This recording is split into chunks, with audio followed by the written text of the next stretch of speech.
Edward is the kind of reluctant vampire. He's a 17-year-old boy who was turned into a vampire 100 and something years ago.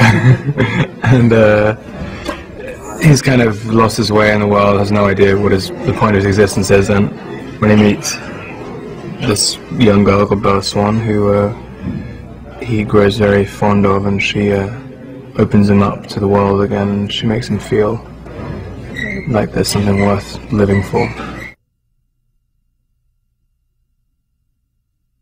The end of Twilight obviously finishes on a kind of light note where, you know, it's a kind of happy ending. Bella and Edward are together, and it seems like they've vanquished their enemies and the problems they were encountering in it. But then the actual reality of what their relationship is sets in New Moon, where there are just a plethora of enemies and a plethora of difficulties coming out of it. And New Moon is sort of dealing with that, and also dealing with the progression of their relationship and dealing with commitment to each other, as well as just the initial kind of first love story. It's Bella's 18th birthday, and everything, she goes around to the Cullens' house, and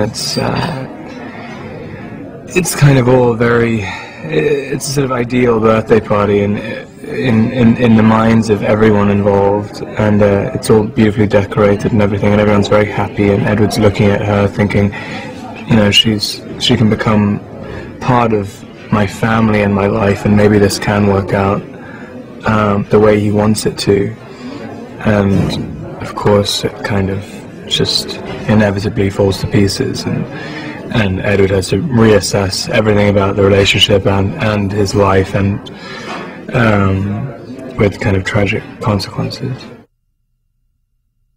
The Volturi are kind of, I guess, the oldest known band of vampires, coven of vampires in the Twilight universe. They kind of, I guess they become the sort of vampire lords, or the sort of council. They dictate the rules of how vampires need to behave in the world, and they enforce them as well. So they're much older and more powerful than any of the vampires anyone's seen in the rest of the series.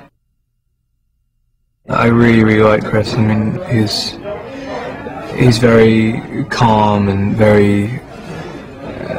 he's very focused, and kind of, you know, you never feel pressure, but you know, the ball's always rolling. Everything is, nothing ever seems held up.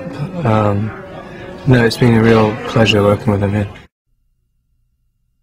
In really simple terms, Edward's much more of a warrior, not a warrior, but a worrier, and Jacob isn't. Like, and that's kind of, that's the biggest difference between them.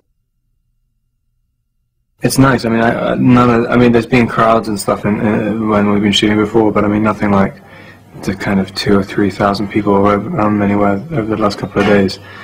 And strange, it's like doing a massive theatre performance in little 10-second jolts, and everybody applauded afterwards and stuff, which is quite, and I kind of, yeah, it was very appreciated. A lot of New Moon is about him having to learn a lesson, I guess, pretty much the hard way, that he can't live without Bella, and in trying to do so, he ruins his own kind of meager existence and hers as well, which he never thought was going to happen. It's on much more of a grand scale than anything we did in Twilight. So it's interesting. It's all kind of so much more choreographed and stuff. So yeah, it's very operatic.